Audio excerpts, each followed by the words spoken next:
Hey guys, welcome back. Today I'm going to lay out as much as I can about quitting your job and starting your own business. A lot of people don't work at their dream job, but they want to open their own business. So let's get into this. I'm hoping this video gives you clarity or at least inspires you to chase your dreams or tells you when to do so and how to do so. But let's get into this. The first fact is before you quit your job to start a business, you have to do your homework. So if you want to quit your job and open a business and not go back to 9 to 5, you have to do homework on your customers, on your business, and you can't be starting to research when you quit your job. You have to have the homework done already and be ready to go once you quit that job. And you can't just do any homework. And what I mean by that is you have to research and research for hours. And when I mean by research is you're researching, and when you're thinking of this business idea, you have to convince yourself that it's a bad idea. And if you can't convince yourself that it's a bad idea, then you are confident that you have a good idea here because you can't even think of a reason that it's wrong. We tend to do the opposite and always think our ideas are perfect and fantastic. We say things like, wouldn't your life be great if you had this product? And people say yes because that's the courteous thing to do. But when it's time to make that purchase, they have a change of heart. And just like I said, once you did your homework, you got to research for hours and hours. You have to research just like a college student does research to become competent in their career. That's what you have to do to open a business.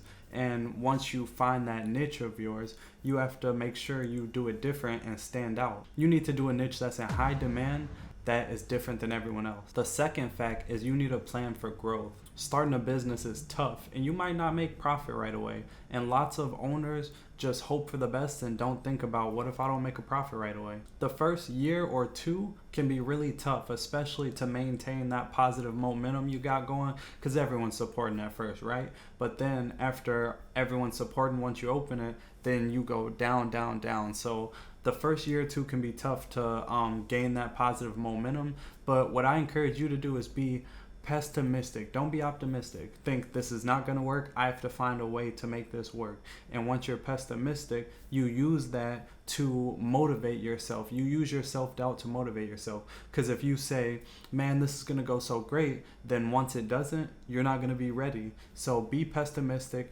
and motivate yourself with self-doubt. The third fact about quitting your job is you need to assess if you have the skills for your niche in your business you want to open. For example, say I want to open a shop and I want to buy paintings because I love paintings. So I go to auctions, I buy paintings, and I open a paint shop, but I don't even know how to paint. Then that's gonna tamper with my business because my customers, I can't talk paint lingo with them because I don't know how to paint.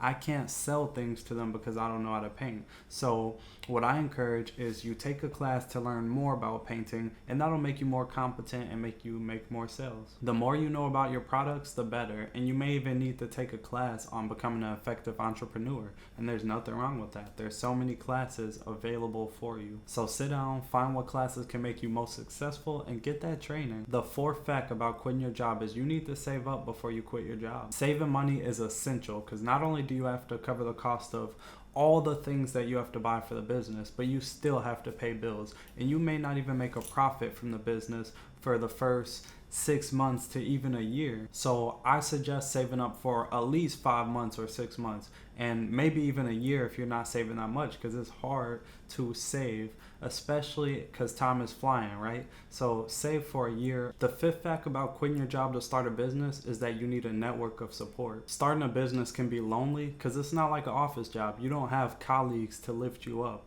You're all by yourself. You need to find a network of support, whether it's a colleague, whether it's a friend, whether it's a mentor or a significant other, because you need someone there to encourage you when you're feeling down, when you're starting to self-doubt yourself, because you came so far. So you need someone to just let you know and remind you of that. Taking this journey alone is a huge risk. So talk with mentors, find people who have done this before and partner with them, talk with them, learn from them so you're not making the same mistakes that they made. They're there to spread knowledge to you so you don't make the same mistakes that they made. I encourage you to find a mentor and talk regularly with them. And if you don't have one, have an associate, a trusted associate, recommend you with a mentor. All right, so now that we have the facts, let's start with the pros and cons. Should we start with the pros or cons? Let's do both. First is satisfying to work for yourself. You don't have to be micromanaged. You can see what you created and you don't have to answer to anyone else. But on the negative side, When things get hard, there's no one else to blame but you. You got to take that responsibility. You can't hide, and you have to handle all the issues. On the bright side, there's lots of freedom. You make the rules, you make the schedule, and if you don't like something, you can change it. But unfortunately, being a boss sacrifices time. You can't work a 9 to 5 being a boss. You think once you're a boss, you can make your schedule, but you're really working 3 to 4 times as hard as if you were just an employee. That means you have to work at night. That means you have to work weekends, and then the next day on Monday, start the week all over again and bust your tail again. So you're working way harder. But on the bright side, you get all the money if you're the sole owner. You know what I'm saying? If you're at a regular job and you're working harder, you're gonna get a little raise maybe. But if you're a boss and you're working harder, that money, you're gonna see all of it, and the sky is the limit if you follow the techniques in this video. That's all I got for you today. If you like this video, hit that like, the support, and drop a comment and let me know what you think in the comments about these techniques I have for you today. Subscribe so you don't miss future content. You came a long way.